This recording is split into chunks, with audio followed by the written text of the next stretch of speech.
A maioria de nós, indivíduos, encarnados ou desencarnados, não paramos para perceber a nossa própria natureza.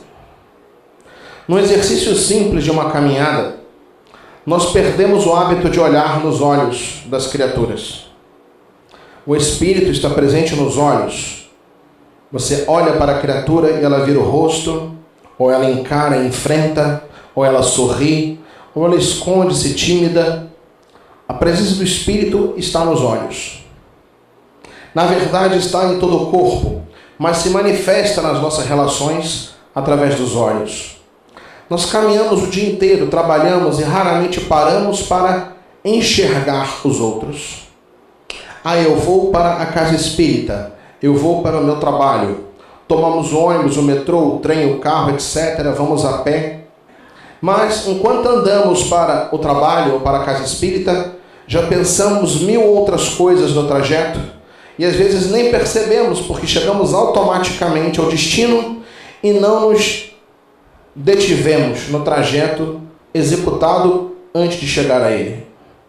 Nós somos indivíduos que temos dificuldade de manter a atenção à nossa própria existência. Como se nós não nos permitíssemos perceber a nossa própria existência.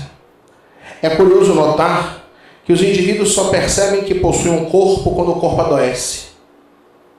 Eles percebem que tem um estômago quando tem gastrite. Do contrário, eles nem se lembram. Eles percebem que tem pulmão quando apresentam asma, pneumonia. Aí eles começam a valorizar a respiração, que nunca foi valorizada.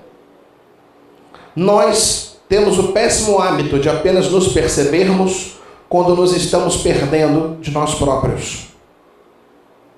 Mas se pudéssemos nos perceber a todo instante, com tranquilidade, com suavidade, estaríamos verdadeiramente vigilantes aos estados da alma que se refletem no corpo físico, através do perispírito.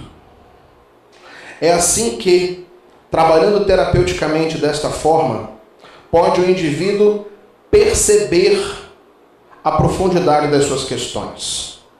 Certa ocasião, um pensador estrangeiro, Eckhart Tolle, descreveu em uma de suas obras que ele percebeu isso no momento em que atravessou um ataque de pânico. O ataque de pânico, que leva à síndrome do pânico quando repetitivo, é uma crise na qual o indivíduo passa por uma sensação de iminência de morte. Ele tem a sensação de que a morte se avizinha, de que a qualquer momento ele deixará a existência. A palpitação surge como resultado da taquicardia, as sensações de angústia, as dores em garra no peito, assemelhando-se a uma angina ou até mesmo a um infarto, entre outros fenômenos decorrentes da liberação de adrenalina, noradrenalina. Porém, os ataques de pânico duram no máximo 20 minutos, não mais que isso. Eckhart Tolle foi tomado por aquele ataque súbito, mas naquele dado dia ele estava sem as medicações de emergência e sem acesso ao seu médico. E ele foi obrigado a suportar o ataque de pânico durante aqueles 20 intérminos minutos, porque parece uma eternidade. Quem já atravessou um ataque de pânico nunca mais será o mesmo. Mas ele pôde observar algo muito curioso. Enquanto ele sentia que ia morrer, enquanto ele percebia que estava morrendo, mesmo sabendo que ele não ia morrer depois que ele morresse, ele foi começando a notar algo estranho. Ele estava prestando atenção no ataque de pânico, como se o ataque de pânico estivesse fora dele, e ele fosse o observador do ataque de pânico. E o ataque desapareceu. E ele se deu conta que mesmo o ataque de pânico era uma tagarelice cerebral intensa. Quando ele acreditava que aquilo que estava acontecendo no seu mundo cerebral era realidade, ele se desequilibrava.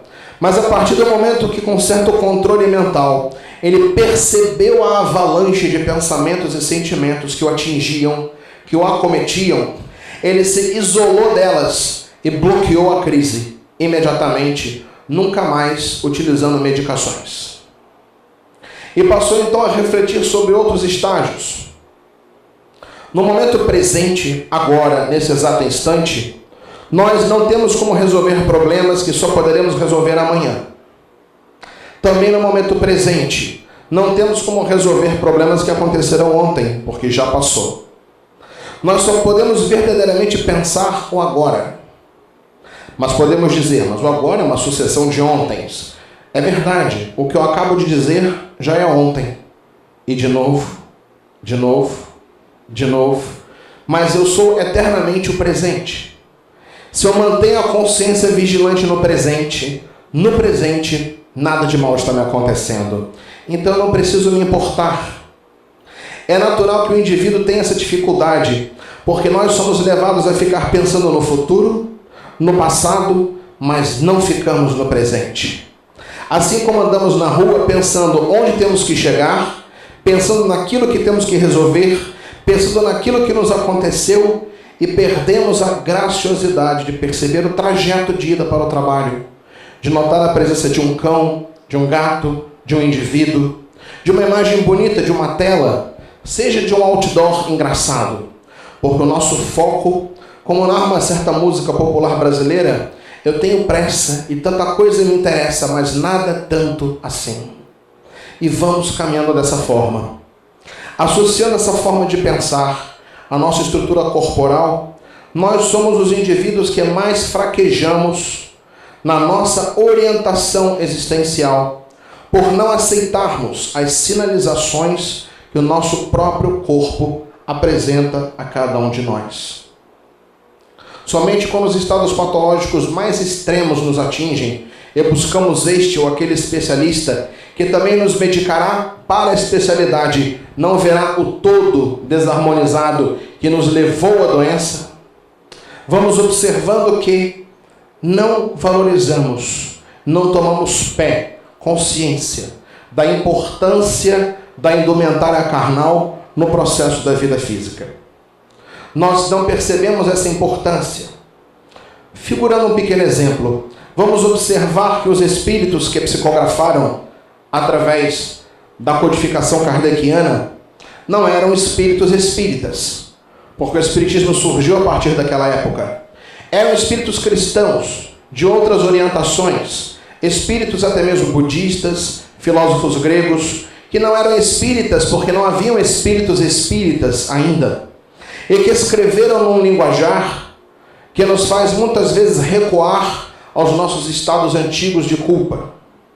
Se o pensamento kardeciano jamais esteve sem atualização, porque é um pensamento sempre atual, o linguajar dele leva-nos, em alguns estados de evolução, ao entendimento errado por nossa causa, não por causa de Allan Kardec. Há indivíduos que começam a estudar a doutrina espírita e param de cuidar do próprio corpo. Porque é necessário cuidar da mente. Eu tenho que evoluir. E o pensamento de evoluir, na verdade, torna-se um pensamento narcísico. Eu preciso evoluir para chegar ao reino dos céus. Eu estabeleço isso como meta. E a partir do momento que isso se torna a meta, toda a minha vida passa a girar ao redor do apego à ideia da perfeição. E aí passamos a ter uma espécie de orgulho espiritual, muito perigoso. Porque nós não precisamos lidar com o corpo. Corpo é vaidade. Aí as mulheres passam a não se cuidar, a ficarem largadas, os homens também. Que o importante é a humildade, é a caridade, é o pensamento superior. Ficar arrumado é coisa para os vaidosos. Pintar o cabelo é porque não quer aceitar que está velho. Usar determinada roupa é luxo. Chegamos até a escutar em certa ocasião: eu queria comprar determinado carro, mas eu sou espírita e comprar determinado carro é vaidade. Eu vou comprar um carro mais simples e vou dar o dinheiro para os pobres. E fico olhando para o carro todo dia, lembrando que queria aquele outro carro, obsidiando os pobres. Os espíritos falam-nos o tempo inteiro, como no capítulo 17 do Evangelho segundo o Espiritismo, que nós devemos viver no mundo sem viver para o mundo, sem lhe pertencer. Mas parecemos não ter lido isso junto a Allan Kardec. Parecemos também não ter lido a comunicação de Hahnemann, quando ele escreve cuidar do corpo e do espírito. Porque se estamos reencarnados, temos uma responsabilidade também diante do corpo. André Luiz, em uma obra memorável, mas que os espíritas têm um pouco de medo de ler, porque os espíritas não estão afeitos ainda a ler com o dicionário do lado para tirar as dúvidas quando elas surgem.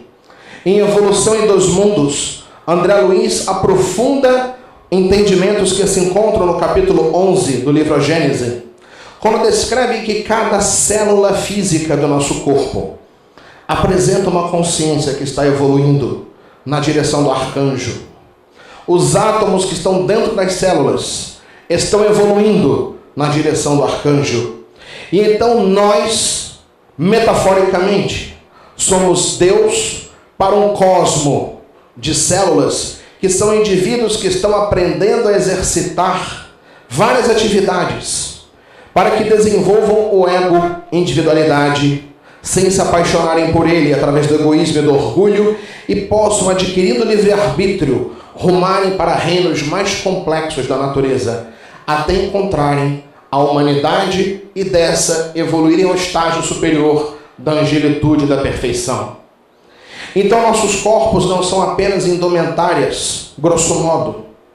Nós somos um universo de seres que estão se reencarnando através de nós para evoluírem através dos nossos exemplos.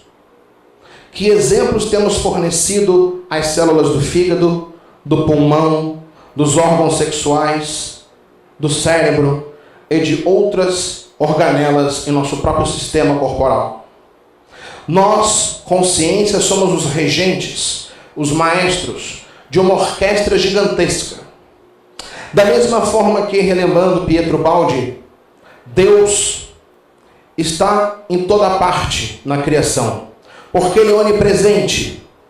Ele está à nossa frente para sabermos para onde devemos ir.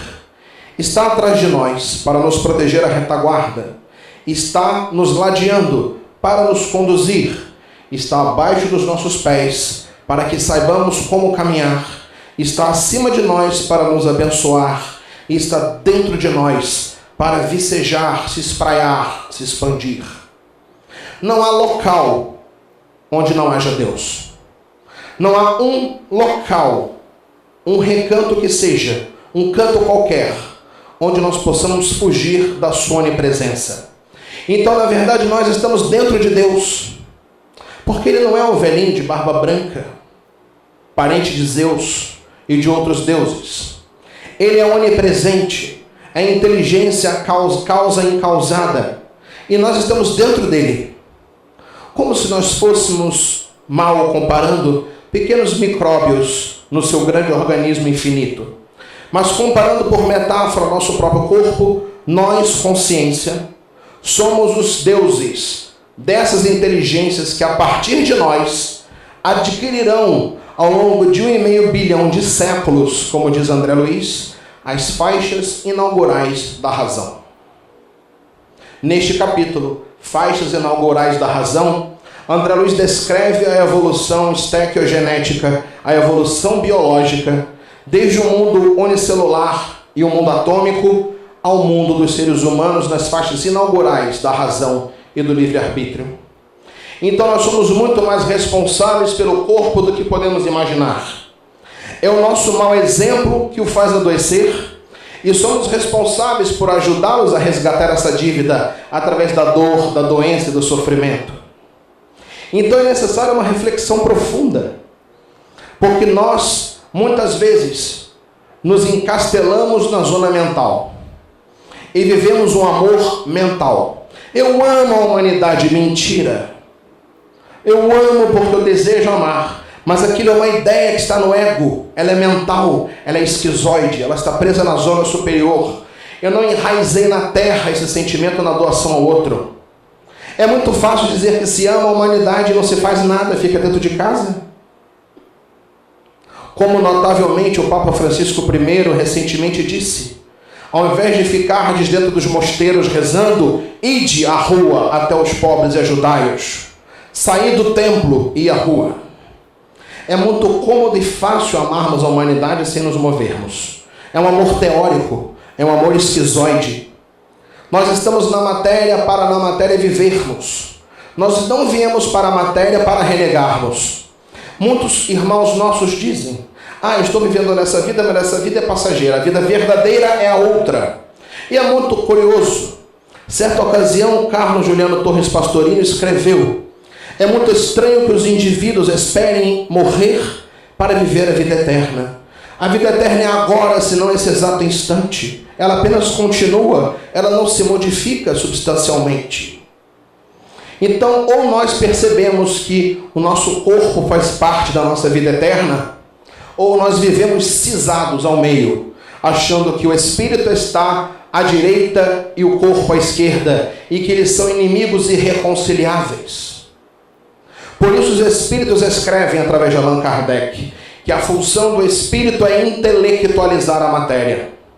Intelectualizar a matéria significa ajudar esses seres que estão evoluindo através de nós a galgarem os estágios que ora nós galgamos, enquanto nós buscamos galgar estágios mais superiores ainda.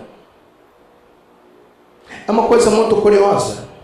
Certa ocasião, no quintal de casa, eu observava um dos meus cães.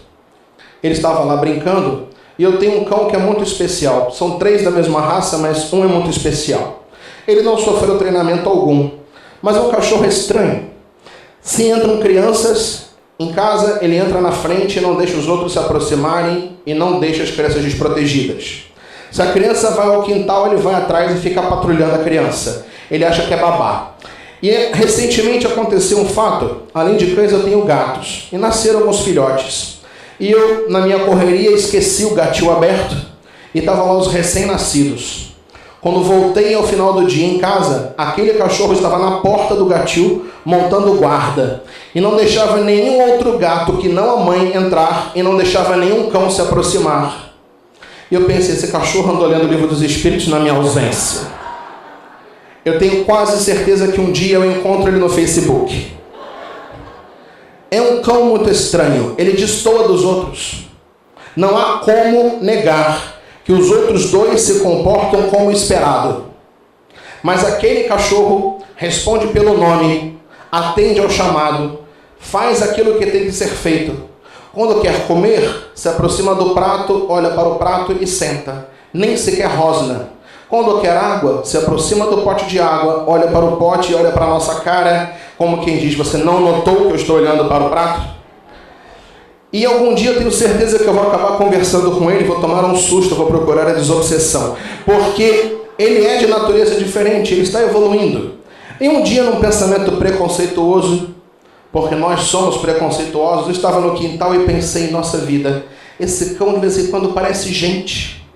E aí nosso espírito mentor, Fernando, para o nosso lado, falou: pois é, às vezes a gente olha para vocês e fala: que interessante, às vezes até parece anjo. Pena que só às vezes. E nos demos conta do preconceito que lançamos à vida, julgando os animais, os vegetais, os seres humanos, achando que nós somos o ápice da evolução da natureza e da vida.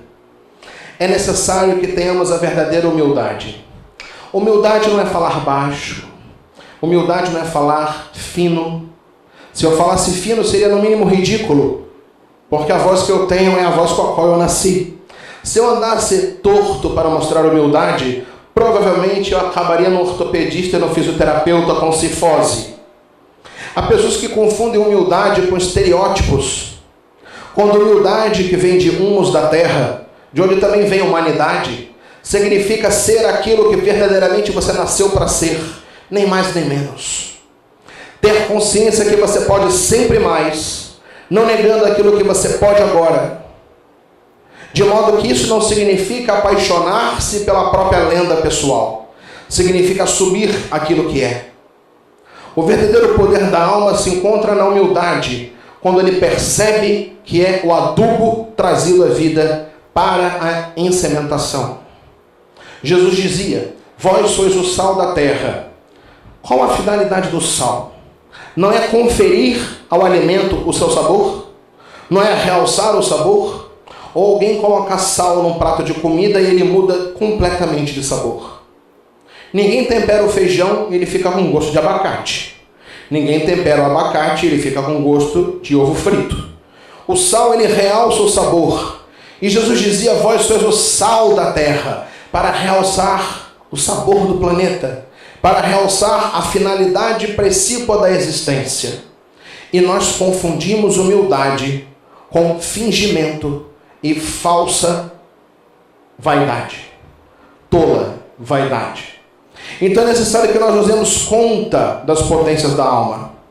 Quando Carl Gustav Jung avaliou os seus pacientes, ele contestou Freud e disse: eu não encontrei somente complexos e problemas, eu encontrei potências, poderes que merecem ser desenvolvidos.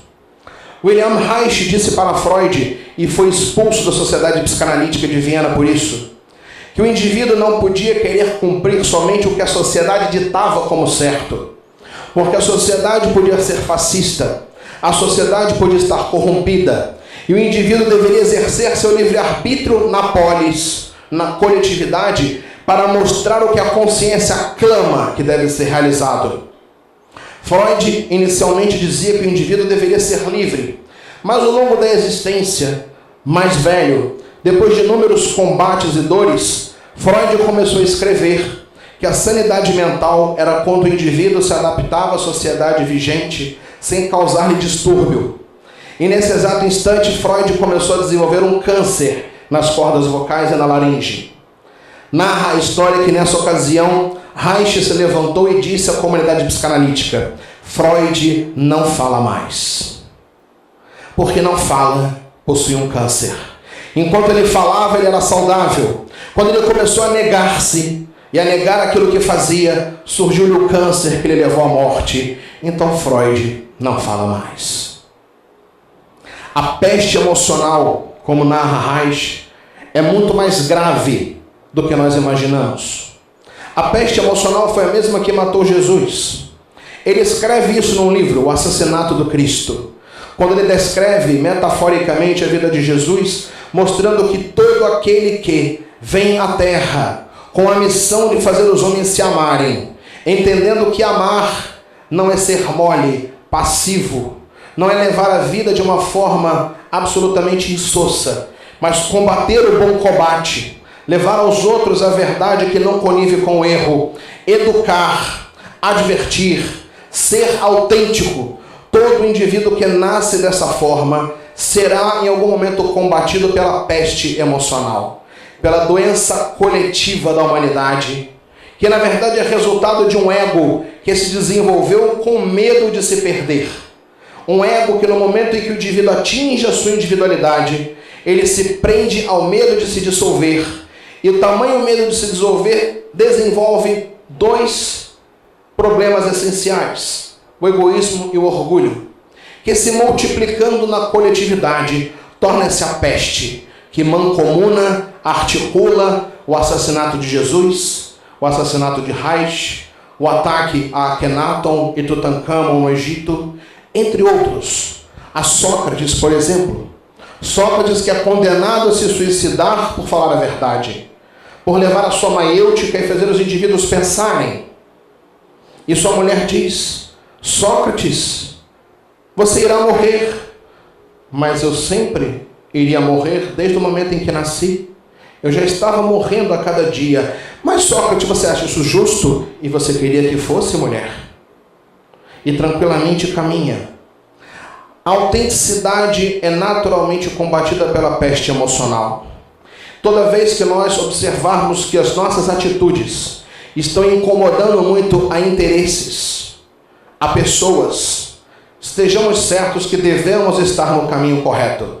Quando nós começarmos a exercer atividades que não incomodem a ninguém, a caminharmos uma vida absolutamente tranquila, ninguém nos critica, ninguém nos aponta, ninguém reclama de nós, estamos certamente chafurdando no lodo e não nos demos conta. Como dizia Chico Xavier, e Sueli Caldas Schubert deixou escrito no livro Testemunhos de Chico Xavier: só os inúteis não possuem adversários. Então Reich possuiu grandes adversários. Hahnemann possuiu grandes adversários. Todos os cientistas que trouxeram mensagens para que a humanidade avançasse foram apedrejados. em uma fábula muito curiosa, narrada por José Saramago, no livro Evangelho segundo Saramago, ele realiza uma metáfora que é muito curiosa. À beira de um lago, o diabo, Deus e Jesus se reúnem numa forma humana. E então o diabo vira para Jesus, o chama de irmão, afinal é filho de Deus também, chama Jesus para conversar e fala: Jesus, você viu a encrenca na qual você vai se meter? Ele: como assim, Lúcifer? Veja bem, olha o que vai acontecer a todos aqueles que seguirem você. Paulo, decapitado. Pedro, crucificado de cabeça para baixo. Joana d'Arc, queimada viva. E vai discorrendo. Você viu quantas mortes você irá causar às pessoas? Quantos sofrimentos? E ele começa então a discorrer de uma forma alegórica sobre isso, mostrando que a natureza humana nega a sua natureza animal e corporal, e muitas vezes não nega o sacrifício a que será submetida para galgar a espiritualidade. Mas para galgar a espiritualidade eu não necessito negar o meu corpo, porque o meu corpo está galgando a espiritualidade junto de mim. Na verdade, o essencial é compreender que não há nada que não seja espiritual. É engraçado isso. Tem pessoas que falam: eu sou advogado, eu vou lá, advogo, e depois eu vou no centro espírita, e lá eu trabalho espiritualmente. E eu me pergunto se ser advogado não é um trabalho espiritual. Porque o advogado é um espírito, o cliente é um espírito, a causa é uma questão subjetiva, não necessariamente concreta, mas sempre subjetiva. E estamos no domínio espiritual. Eu vou no cirurgião, isso não é espiritual. Quem disse? Se um problema na matéria leva a uma cirurgia, quem começou isso foi o espírito, mas o cirurgião também é um espírito. Então é uma ação espiritual. É curioso como nós temos uma dificuldade de integrar as duas realidades.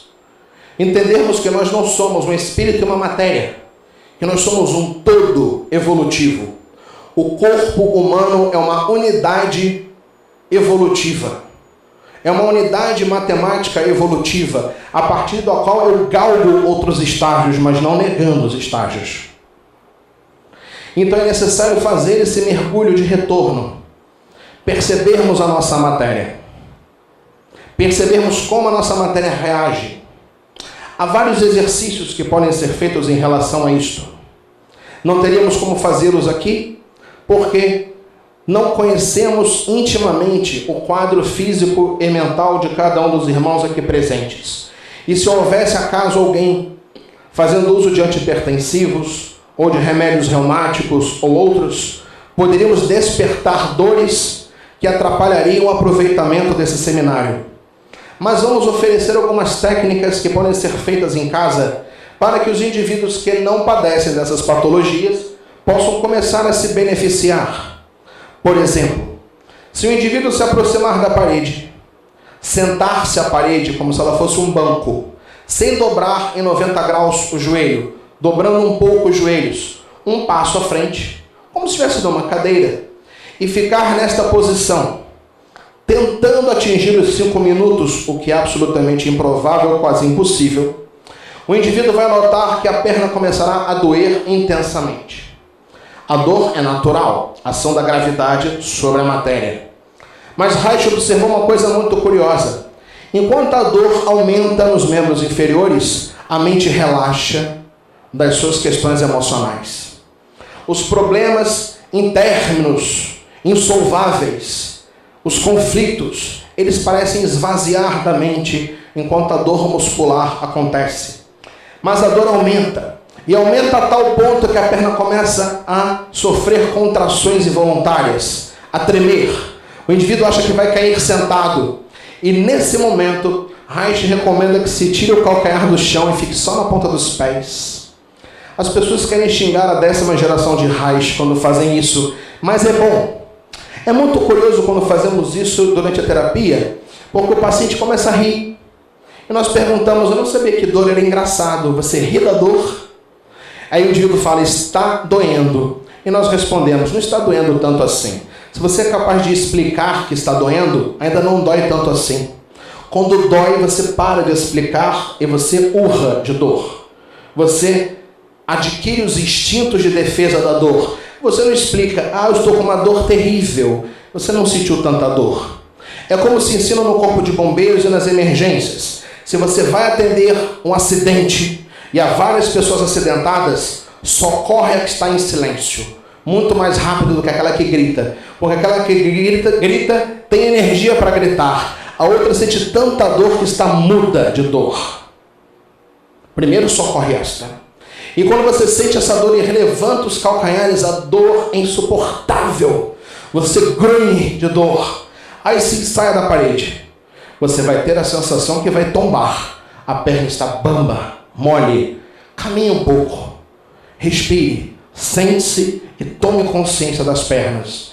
E você vai perceber uma estranha leveza mental. Todos os pacientes que eu observo em meio a ataques de pânico, seja no SUS ou no atendimento particular, se inicia uma crise na minha frente, eu coloco imediatamente na parede.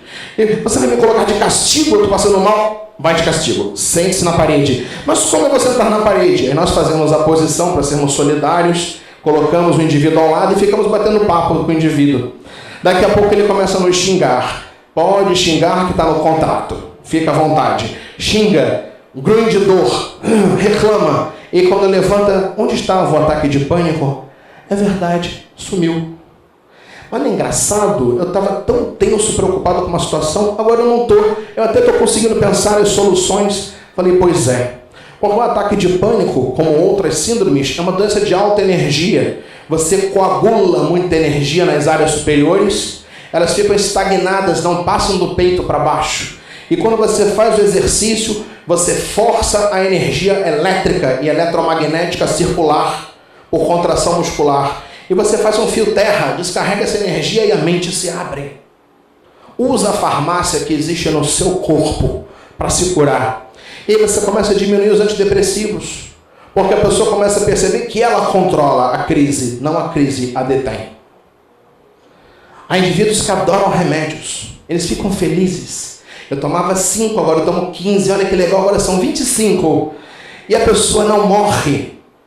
Eu vejo pacientes que tomam 6 comprimidos de tal droga, que se eu tomar um, eu durmo 3 dias, o indivíduo fica acordado e não dorme. E acontecem situações lamentáveis, como de uma grande celebridade internacional que utilizava propofol e fentanil, anestésicos gerais, para conseguir dormir. E num dado instante em que usou midazolam em excesso, o dormonide, juntou com os anestésicos e acabou falecendo. Nós vivemos numa sociedade, no globo terrestre, que tem no clonazepam, vulgarmente conhecido como Rivotril, a segunda droga mais usada no mundo. Uso cosmético de antidepressivo. É proibido ficar triste.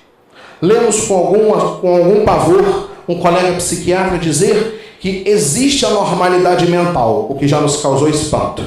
Mas o pior foi o que veio no parágrafo seguinte, quando ele disse que além da normalidade mental existir, nós podemos tomar antidepressivos mesmo sendo normais, porque ficaremos super normais. Seremos melhores ainda. E eu fiquei imaginando que ele que deveria ser preso no Reich por falar aquilo. Mas a indústria farmacêutica fomenta isso. É a peste emocional. Quanto mais remédios, melhor. Até mesmo as classificações de doenças sofrem isso. Os transtornos de caráter, considerado borderline, que se assemelham aos sociopatas com algumas diferenças, passaram a ser incluídos como transtornos bipolares, para que se vendessem mais antidepressivos, estabilizadores de humor e anticonvulsivantes. Outras doenças que não mereciam atenção medicamentosa passaram a receber tal atenção e novos diagnósticos começaram a aparecer. Existe um estudioso de psicopatologia da Universidade Federal Fluminense, aqui do Rio de Janeiro, Dr. Cláudio Bastos, que escreveu num de seus livros, Manual do Exame Psíquico, que um dia o Código Internacional de Doenças não virá mais com o Código das Doenças, já virá com o CEP, porque há uma necessidade de hiperclassificação e de medicalização das criaturas, o que é contrassenso. A farmácia maior encontra-se dentro de nós.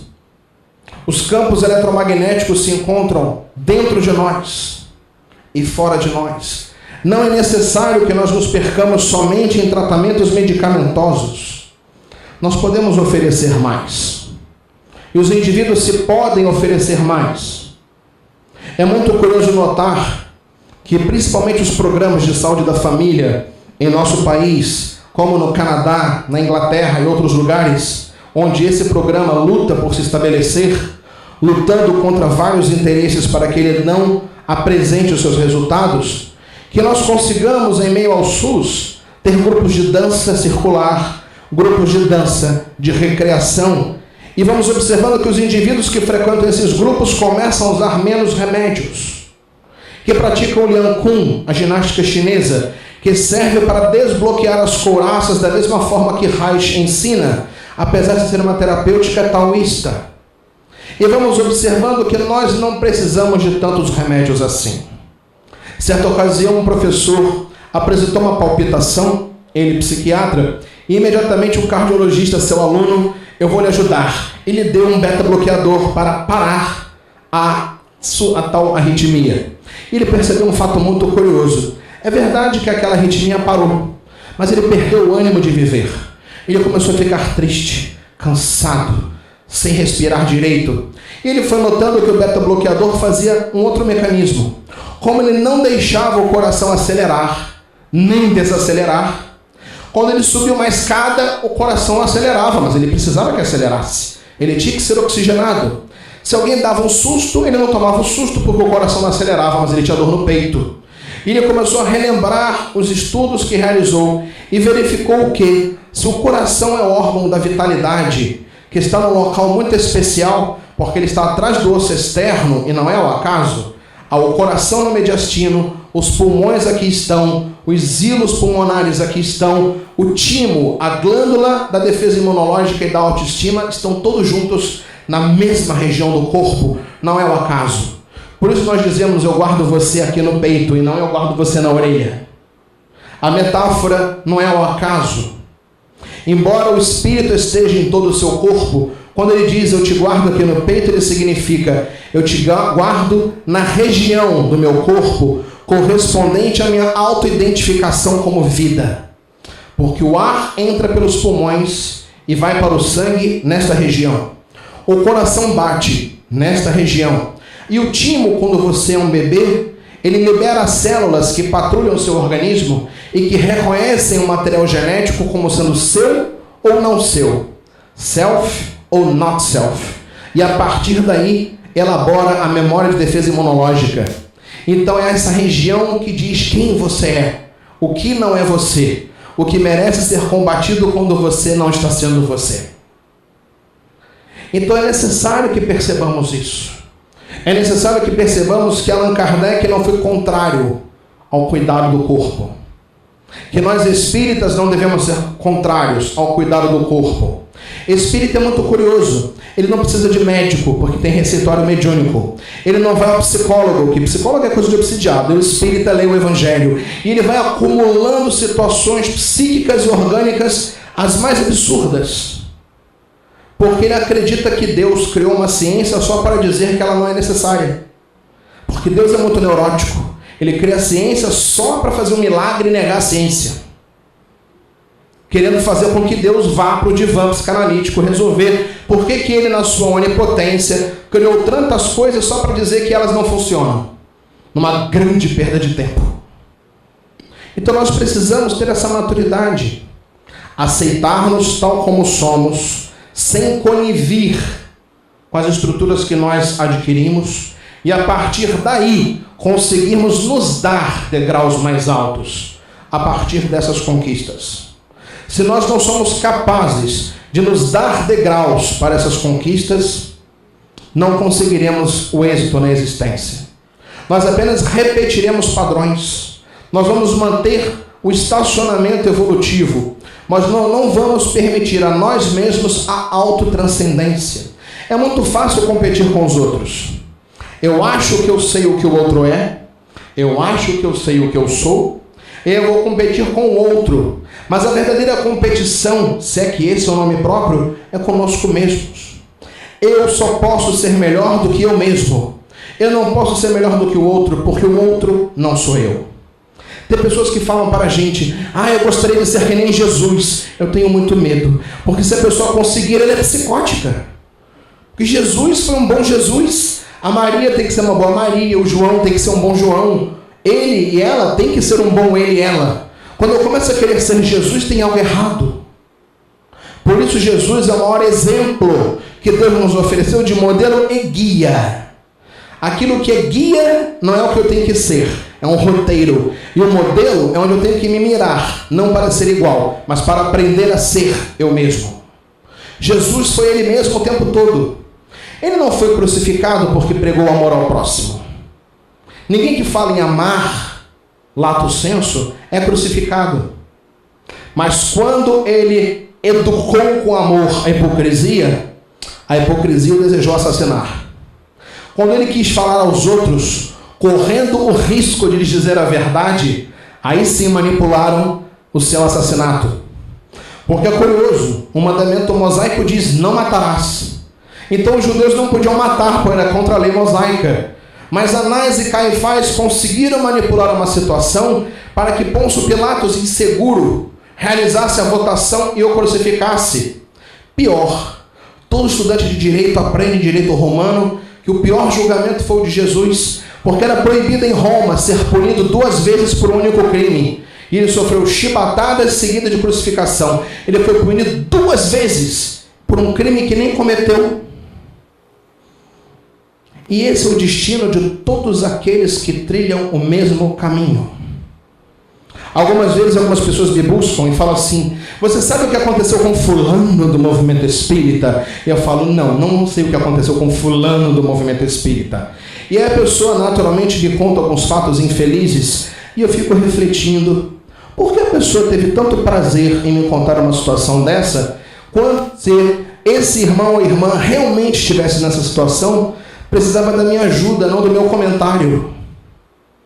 Porque não aprendemos a ser espíritas se já nos dizemos espíritas. Então, precisamos fazer uma reflexão muito urgente. Precisamos fazer uma meditação muito urgente. Se aquilo que nós estamos veiculando ao outro é a mensagem libertatária de Jesus, ou é o cristianismo dos homens, que quer confinar numa falsa verdade aquilo que eu penso ser a verdade para impor aos outros. Certa ocasião eu trabalhava em uma casa espírita em outro estado, não na cidade onde atualmente resido, e no estudo da escola de médiuns, da educação de médiuns, falávamos sobre os chakras. E falando sobre os chakras, alguns alunos começaram a perguntar qual era a cor dos chakras. Nós traduzimos então que nas tradições védicas eles apresentavam determinada forma, mas que experimentos científicos realizados por Mona Lisa Schultz, uma neurocientista norte-americana, que provou na academia científica que os chakras existem, que não são apenas um misticismo esotérico. Quando Mona Lisa Schultz os provou, ela deixou em claro a coloração que alguns chakras adquirem, os centros de força, de acordo com o padrão das ondas que irradiam.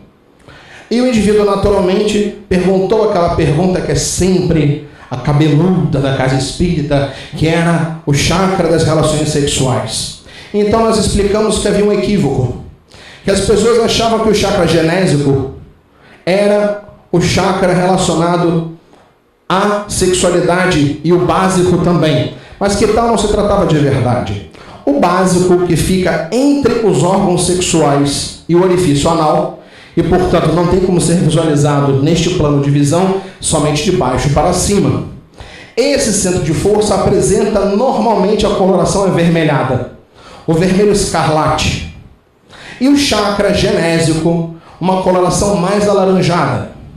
E fomos explicando que isso também não era um padrão absoluto, poderia sofrer alterações, etc. Ao cabo daquela reunião, fomos chamados pela presidência do centro. E a presidência do centro, então, nos disse que nós estávamos cometendo um equívoco. Que nós não podíamos ensinar que o chakra era vermelho. E nós ficamos pálidos sem entender por quê. Indagamos por quê. Por que não podemos dizer que o chakra é vermelho? Porque ele é vermelho. Na maioria dos casos, pelo menos, em equilíbrio. Porque vermelho é a cor da depravação, do sexo, da obsessão. E aí nós ficamos mais pálidos do que já somos. A gente já é quase verde. Não sei nem como eu sou carioca. Mas fomos ficando mais pálidos do que era possível. E olhamos para ele e dissemos, mas como o chakra não é vermelho? Aqui você vai ensinar que ele tem que ficar rosa para os indivíduos terem ternura. E nós percebemos que se tratava de uma pessoa com patologias na área da sexualidade.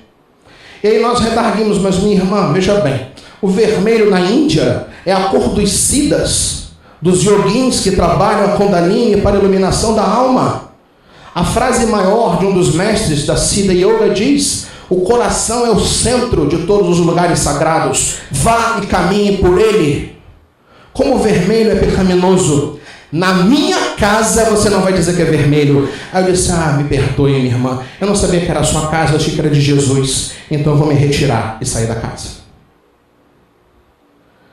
Nós precisamos ter cuidado com a nossa histeria, com a nossa dificuldade de falar a verdade, de ensinar sem medo. Isso não é espiritismo, isso são os nossos conflitos que tentamos instalar dentro da doutrina, criando falsos raciocínios. E precisamos lembrar que as nossas encarnações até aqui foram reencarnações em doutrinas religiosas repressoras, que geraram em nós diversos distúrbios, que hoje ainda nós não conseguimos dele nos livrar. Emmanuel escreve no capítulo 94 do livro Pão Nosso, uma página memorável em que ele cita um trecho do Evangelho que fala sobre a alimentação e ele transfere para a sexualidade, quando Paulo apóstolo diz: eu estou certo em nosso Senhor Jesus Cristo, que nenhuma coisa é de si mesmo imunda, a não ser para aquele que a tem por imunda. Então precisamos utilizar a psicologia profunda do Evangelho. Se Jesus quisesse nos ensinar uma vida sem matéria, ele não teria vindo à nossa presença para nos mostrar a possibilidade de sermos um alto estágio da evolução. Embora possamos aqui fazer várias análises acerca da organização corpórea de Jesus, o que não é o tema atual, ele veio até nós daquela forma aparente, como todos nós, para nos ensinar. Se a nossa vivência fosse puramente mental, ele poderia ter utilizado um outro médium, transmitido uma outra comunicação e nunca aparecido até nós. Mas era necessário viver no mundo sem pertencer ao mundo. E era necessário nos contactarmos, nos vincularmos ao mundo, para intelectualizarmos e transmutarmos o mundo. A física hoje descreve que o nosso universo se expande cada vez mais, que a terceira dimensão parece estar se dobrando na direção da quarta, que temos um dobramento do universo, e os físicos se perguntam se a matéria vai deixar de existir ou se um dia ela vai se recolapsar. E nós nos recordamos do item 6 de O Livro dos Espíritos, na introdução, quando os Espíritos escrevem, é um trecho da introdução psicografado, diferente dos demais, e é um parágrafo que lá escreve: o plano espiritual pré-existe ao plano físico. Poderia nunca ter existido sem que nada sofresse o processo evolutivo. Então, se o mundo está se desmaterializando, louvemos a Deus, nós estamos caminhando. Pior se não conseguíssemos fazer isso, porque estaremos atrapalhando a evolução dos mundos. Mas ainda estamos em um mundo corporal. E como estamos em um mundo corporal, precisamos da vivência corporal para integrarmos as nossas realidades, para refletirmos sobre as nossas conquistas, pensarmos sobre aquilo que chamamos de queda. Porque aquilo que chamamos de queda é uma experiência que, uma vez aprendida, adiante apreendida, se transforma em sabedoria. E muito mais. Quando o outro vem no caminho e tropeça parecido por falta de autenticidade, porque tem pessoas que não querem aprender com o erro alheio, querem errar de novo para ver como era, acontece. Nós estamos ali preparados para estender a mão, não com laivos de superioridade, mas para dizer: olá, eu também já enfiei o pé na jaca, que nem você, vamos vir juntos. É necessário que tenhamos essa capacidade, essa tranquilidade. É curioso notar que alguns indivíduos que começam a estudar o Espiritismo começam a julgar os semelhantes. Esses não estudaram ainda direito. Porque aqueles que verdadeiramente entendem o Espiritismo param de julgar. Porque não é necessário julgar. Todos seremos perfeitos um dia. Percebamos isso agora ou não. Então eu não tenho que ser fiscal da conduta alheia. Eu preciso ser o educador de mim mesmo, o líder da minha própria existência. Ao outro, eu confiro a liberdade do que ele pode ser e deseja ser. Eu sempre posso estar disponível para ajudá-lo. Não à disposição para ser usado, disponível para ajudá-lo. Mas eu não necessito estar vigilante para fiscalizar a quem quer que seja.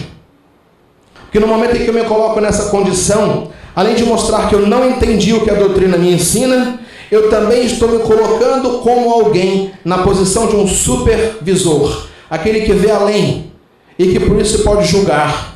Quando Deus, que é onipresente, me permite evoluir com tranquilidade e não fica me acicatando para evoluir. Quem me acicata sou eu próprio, que indo contra a lei que está dentro da minha consciência, gera os aflitos inevitáveis para que a dor me desperte e eu pegue o caminho de retorno para o caminho do qual eu me desviei. Então precisamos meditar nessas questões. Quando uma dor surge, uma doença, vamos sentar no local e refletir. Por que aquele tendão está doendo? A primeira conclusão é muito boa, porque eu tenho um tendão. Porque somente quem tem um tendão pode ter uma tendinite. Então temos que agradecer. Primeiro, agradecer, sermos gratos. Diante da dor, o primeiro elemento é a gratidão. Porque a dor fez você permitir perceber que você tinha aquele órgão. Deu dor de estômago, graças a Deus eu tenho um estômago. Imagina se eu não tivesse, como ele ia sustentar a vida? Ah, o meu pé está doendo, eu estou com esporão. Graças a Deus eu tenho calcanhar, por isso ele pode doer. Como Francisco de Assis, que diante de um tracoma, depois da sua segunda viagem ao Egito, passou por a experiência de um médico tido como o Bambambam da época, e que aplicou-lhe ferro em brasa nos olhos para tirar o tracoma, cegando-lhe as duas vistas. E ele, quando se aproximava a brasa dos seus olhos, dizia: ó irmão fogo, seja carinhoso comigo, porque será a última vez que eu vou lhe enxergar. E Frei Leão desmaiou do seu lado, vendo a brasa atingir os olhos de Assis. Então, primeiro, gratidão, a dor. Gratidão à experiência. Além da gratidão, o entendimento profundo das matrizes que levam a isso. Eu me recordo de algumas figuras inesquecíveis. Uma delas, o irmão Dagoberto, um dos dirigentes do antigo Grupo Espírita Regeneração, fundado por Adolfo Bezerra de Menezes, em 18 de fevereiro de 1891. Dagoberto foi acometido por um câncer que o levou à desencarnação. Mas quando as pessoas iam visitá-lo no hospital, aconteceu um fenômeno muito estranho para as pessoas. Ele estava sorrindo com um câncer ósseo. Os ossos quebravam, a dor poderia ser insuportável. No momento em que Dagoberto começava a sentir dor, ele falava para os visitantes: eu vou pedir a vocês alguns instantes em prece, porque eu preciso cantar. E ele cantava para Sheila, para André Luiz, quanta luz. E enquanto cantava, ele extremamente adormecia. Dali a pouco ele acordava sem dor e continuava falando de Jesus. Como Amazonas Hércules, no Hospital Colônia de Curupaiti, que era halterofilista, que era forte, e foi confinado a uma cadeira de rodas, sem os membros inferiores, com as mãos em garra, a face leonina da hanseníase, e declamava poemas como o Rochinol. Horácio, que também estava na colônia de Curupaiti. Horácio, que tem uma história memorável, porque Horácio, cego pela hanseníase, era já um senhor quando nós o conhecemos, e ele nos dizia: meu filho, me dê parabéns. Sim, parabéns, mas por quê? Eu acabo de fazer aniversário. É mesmo? Eu fiz 16 anos de idade. E nós, na estupidez de jovem, porque jovem é sempre estúpido, pensava: esse velho tem 16 anos aonde? De cada lado, no mínimo. Ele deve ter uns 5 lados. Ele disse: não, meu filho, antes que você me pergunte por que 16, porque há 16 anos eu não vejo com as vistas da matéria que se foram, mas eu enxergo com os olhos do espírito. E a cara foi para o chão, e os caquinhos. Mas mais adiante, um fenômeno mais especial. Adentrou-se a colônia de Curupaiti um homem que era contraventor penal, que era um bicheiro. Ele observou que dentro do Hospital Colônia não havia um ponto de bicho. E ele decidiu entrar para lá para fazer o ponto. Horácio era cego. E Horácio era espírita. E ele pediu então para Marcondes, para que Marcondes lesse o livro dos Espíritos para ele, o Evangelho, para que ele pudesse estudar a doutrina, porque ele não possuía um livro em braille, nem um audiobook, que ainda não era moda. A partir daqueles momentos, Marcondes começou a ler a doutrina para Horácio. E de bicheiro, ele tornou-se espírita, e quando tornou-se espírita, se descobriu leproso, e não podia sair mais da colônia, porque agora ele tinha lepra.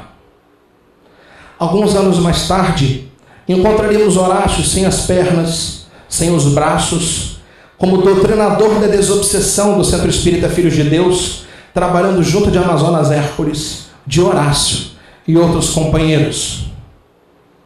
Anos se passaram, até que em um dado instante, encontrávamos em nossa casa, na Sans Pena, onde morávamos, e um clarão adentrou-se pela janela da nossa casa, que era no 3º andar. Sabemos que ninguém havia subido com a escada Magiros, nem tão com aquela luminosidade. E quando olhamos para trás, vimos um distinto senhor com roupas romanas antigas se aproximar de nós. Ele então nos disse: você não me está reconhecendo. Eu sou aquele a quem chamaste de Marcondes um dia. Vim aqui apenas dizer-te que nesse final de semana em que levarás a mocidade espírita até lá, encontrarei já nosso irmão Horácio, liberto da matéria.